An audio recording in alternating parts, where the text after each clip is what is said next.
Masu saurare Assalamu alaikum da fatan an waye gari lafiya. A cikin shirin namu na wannan safiya ta Laraba za a ji cewa jim kaɗan kafin fara aiki, Amurka ta dakatar da harajin da ta ƙaƙaba kan wasu kayayyakin ƙasar Canada na kashi 50%.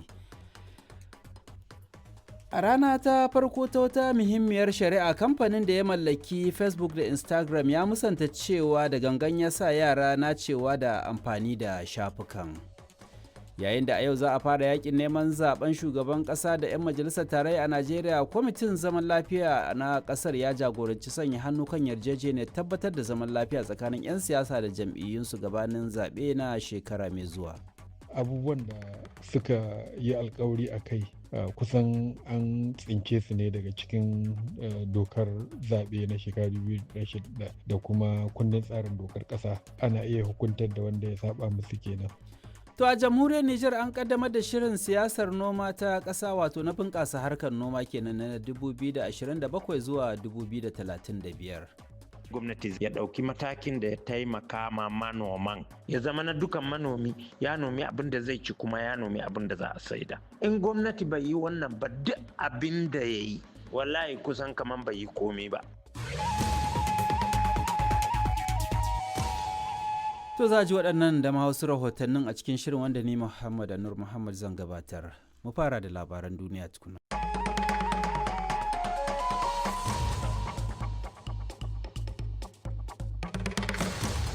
Masu saurari Assalamu alaikum, barkamu da saduwa a wannan shiri na hantsi na ranar Laraba, wanda a cikinsa za a ji cewa Amurka ta dakatar da harajin kashi 50 cikin 100 kan wasu kayayyaki na Canada daga yau Laraba.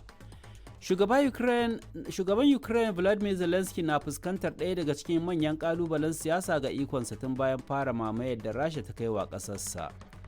Babban Sufeton 'yan sandan Najeriya tun su ya gargaɗi jama'ar ƙasa da suke yayi yin gaban kansu wajen aiwatar da hukunci. Mutum ɗan adam bai kamata a ce ya ɗauki doka ya ba kansa ba, bai kamata a ce ya yanke hukunci ya ce wannan mutum ya yi laifi ko kuma bai yi laifi ba, kawai shi kenan sai a farma mutum a kashe shi.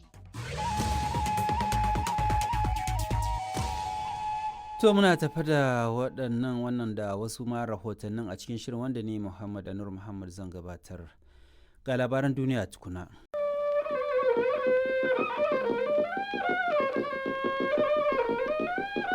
Sashen Hausa na BBC ke magana akan mita 13 da 16 da kuma tashoshin FM a wasu ƙasashen Afirka.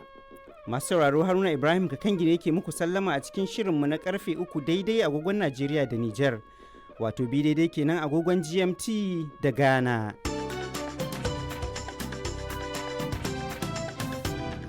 To a cikin shirin namu na yanzu za ku ji cewar rundunar sojin Isra'ila za ta fara bincike kan wasu munanan hare-hare biyu da aka kai wa Falasɗinawa a yankin Gaza, waɗanda suka janyo fushi daga ƙasashen duniya. Shugaban Ukraine ya sallami wata babbar jami'a a fadarsa bayan wani gagarumin binciken rashawa da aka gudanar.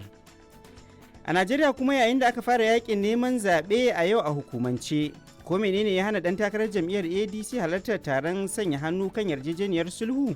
Wannan na farkon ba a baki dama ba shi irin wannan muhimmancin sosai, amma yana mai tabbatar maka babu wani abin da ya faru, domin duk wani abu da aka yi a wannan taro muna sane da kuma goyon baya. A jamhuriyar Nijar kuwa wata tattaunawa aka yi kan yadda masu zuba jari na Amurka za su iya zuba jari a bangaren man fetur na kasar. Yana da kyau Nijar a wannan yanayi da muke ciki na sabuwar tafiya ya zamanto ta ƙulla alaƙa da ƙasashe daban-daban waɗanda ta yarda da su ta zaɓa.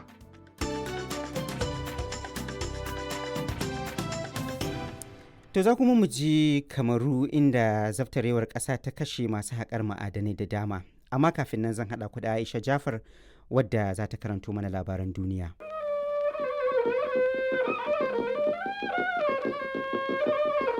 Sashen Hausa na BBC ke magana akan mita 16 da mita 19 da mita 25 da kuma wasu tashoshin FM a wasu kasashen Afirka ko a shafinmu na intanet bbchausa.com.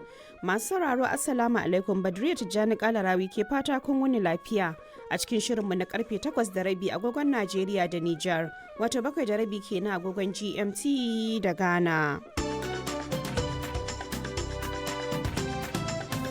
To a cikin shirin za ku ji sojojin Isra'ila sun tabbatar dakarunsu ne suka buɗe wuta kan motar da yarinyar nan Hind Rajab ke ciki wanda ya ajalinta. Ma'aikatar lafiya a zirin Gaza ta ce harin da Isra'ila ta kai ya hallaka mutane da dama da jikkatar wasu. Rahotanni daga arewa maso gabashin Najeriya na cewa 'yan bindiga sun tare hanyoyin Zamfara zuwa Kebbi.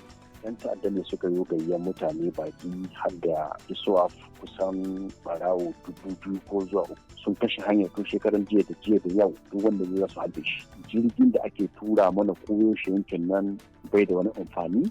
Zamuna ɗauke da ƙarin bayani. A jamhuriyar Nijar kuwa hukumomin ƙasar sun sanar da aniyar aikin haɗin gwiwa na zuba jari a fannin man fetur da Amurka.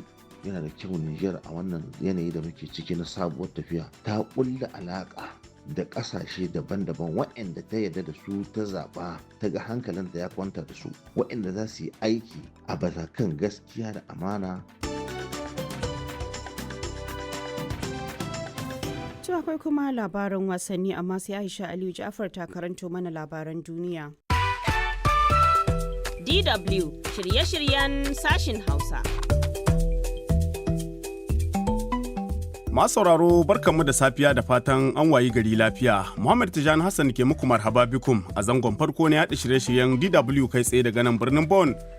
Waɗanda muke watsa muku a shafukanmu na Facebook da YouTube da manhajar TuneIn har ma da wasu gidajen rediyo abokan hulɗarmu a wasu sassan Afirka. To bayan sha labaran duniya za mu leƙa jihar Kano da ke Najeriya inda ake ci gaba da tsokaci kan dokar tsaurara hukunci ga duk wanda aka samu da yin amfani da ƙabilanci ko addini a yayin yaƙin neman zaɓe. A Nijar za a ji kalubalen da fannin jin kai ke fuskanta tun bayan juyin mulki albarkacin ranar tunawa da ayyukan jin kai ta duniya. Sannan za a ji gagarumar asarar shigar kudaden kwastam da kamar ta tafka a cikin shekaru 10 bayan fara aiwatar da yarjejeniyar tattalin arziki a tsakanin kasar da tarayyar Turai. A nan Turai kuwa za mu duba yadda tsananin zafi da fari suka haddasa kafewar koguna tare da janyo tsadar makamashi da tashin goron zabi na farashin kayan abinci. Akwai ƙarin wasu rahotannin amma da farko ga labaran duniya.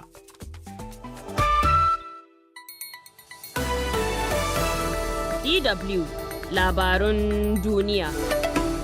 Haɗaɗɗiyar daular Larabawa ta sanar da katse hulɗar kasuwanci da Iran. Turkiyya ta musa zargin Isra'ila kan shirin tura sojojinta Siriya. Amurka ta ƙaƙaba wa shugabar kotun ICC da wani babban alƙalin kotun takunkumi. DW shirye-shiryen sashin Hausa.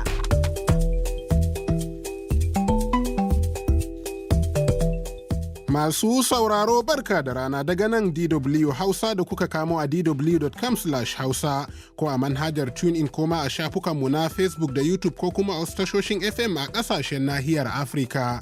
A shirin namu na yanzu za ku yi cewa jam'iyyu a Najeriya sun kaɗa gangar siyasa bayan ɗage takunkumin yaƙin neman zaɓe a yau. Duka jam'iyyun siyasa dama ce gare su na su fito su yada manufofinsu idan har suka samu daman samun wa'annan kujerun. Har ila yau a Najeriya hankali ya fara kwanciya a Hong na jihar Adamawa bayan harin 'yan bindiga da ya kashe mutum 8. Jamhuriyar Nijar kuwa ta rattaba hannu ne da Majalisar Ɗinkin Duniya don inganta harkokin diflomasiyya. To ko me yasa sai yanzu?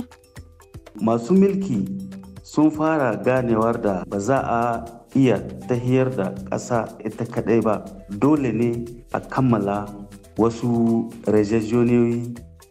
Salihu Adamu Usman shine sunana, ga Khadija Ahmad Rufai da labaran duniya kafin mu dawo da ƙarin rahotannin.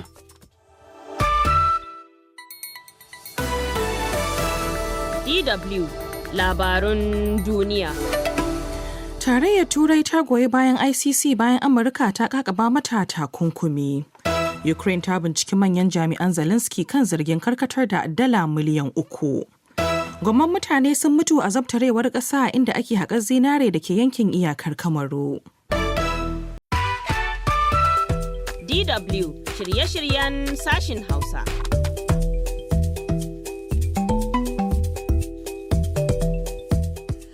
Masu sauraro barka da maraice daga nan sashin Hausa na DW.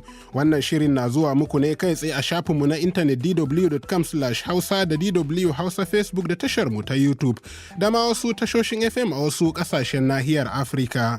A shirin namu na wannan maraicen za ku ji a yayin da aka kada gangar siyasa a Najeriya malaman addini na kira da ayi yakin neman zaɓe cikin lumana. duk mutum magana da zai furta akan wani ya kiyaye mutuncinsa, ya kiyaye darajarsa, ya kiyaye kimarsa. Ko da suna da sabani na siyasa wata ran za a iya shiryawa, ko da suna da fahimta ta siyasa wata ran za a iya batawa.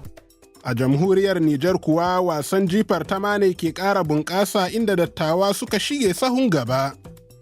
Kusan kowace region kowane department yana da kungiyar shi da jihon.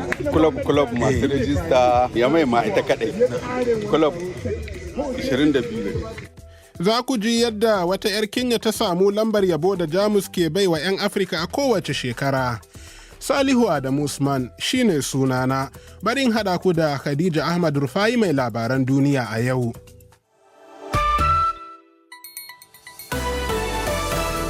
DW Labarun duniya. Jamus da Faransa da Majalisar Ɗinkin Duniya sun yi alawadai da kalaman ministan Isra'ila kan Gaza. Spain za ta kwashe ƙananan yara 500 daga Fayuta zuwa babban yankin ƙasar. Mutuwar masu haƙar zinare a Jamhuriyar Afirka ta tsakiya ya haura 100.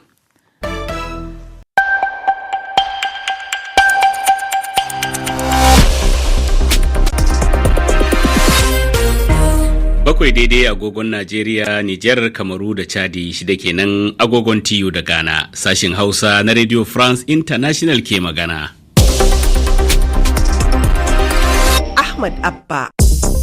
Masu sauraro, Assalamu alaikum. Barkanmu da sake kasancewa da ku cikin shirinmu na safe. Ga wasu daga cikin kanan labaran da za ku ji.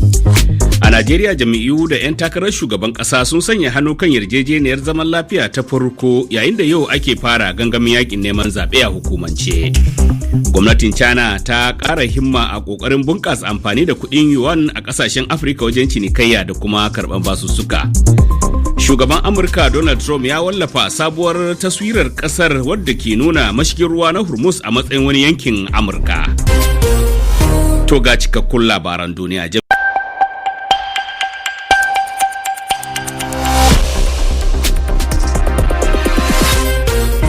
Takwas daidai agogon Najeriya, Nijar, Kamaru da Chadi, bakwai kenan agogon TU da Ghana. Sashin Hausa na Radio France International ke magana kan mitoci 22 da 25. Ahmad Abba. Masu sauraro, Assalamu alaikum. Barkanmu da sake kasancewa da ku cikin shirinmu na hantsi. Ga wasu daga cikin kanan labaran da za ku ji. Wani rahoton ma'aikatar kula da ilimi ta Najeriya ya nuna cewa yanzu haka kasar na fama da karancin malaman makarantun firamare inda duk malami guda ɗaya ke ɗaukar nauyin kulawa da ɗalibai 54. Gwamnatin China na ƙara himma a ƙoƙarin bunƙasa amfani da kuɗin yuan a ƙasashen Afirka wajen cinikayya da kuma biyan basussuka. Shugaban Amurka Donald Trump ya wallafa wata sabuwar taswirar ƙasar wadda ke nuna mashigin ruwa na Hormuz a matsayin mallakin Amurka. To ga labaran kamar yadda muka same su.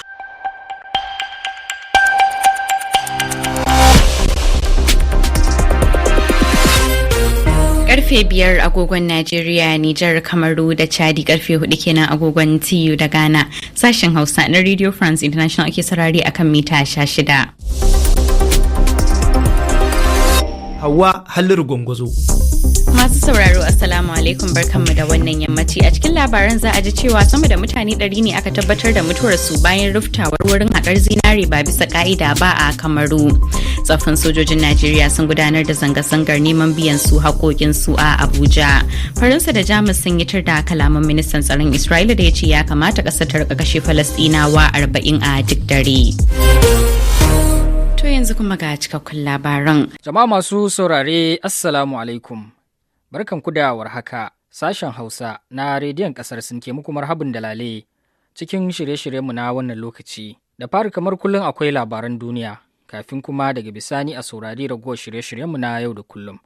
Amma yanzu a fara shan muhimman kanin labaran tukuna. A cikin shirin za a ji cewa kasar Sin ta yi nasarar harbawa da dawo da rokar Jungche 3 doron ƙasa a karan farko. Kasar Sin da Tanzania za su zurfafa haɗin gwiwa a ɓangaren hada-hadar kuɗi ta hanyar bunƙasa amfani da kuɗin sirra manbi. Za kuma a ji cewa sojojin Koriya ta Kudu sun ce za a kammala atisayensu na haɗin gwiwa da Amurka kafin lokaci. Yanzu ga labaran dalla-dalla daga nan sashen Hausa na rediyon ƙasar Sin. Kuna tare ne da tashar CRI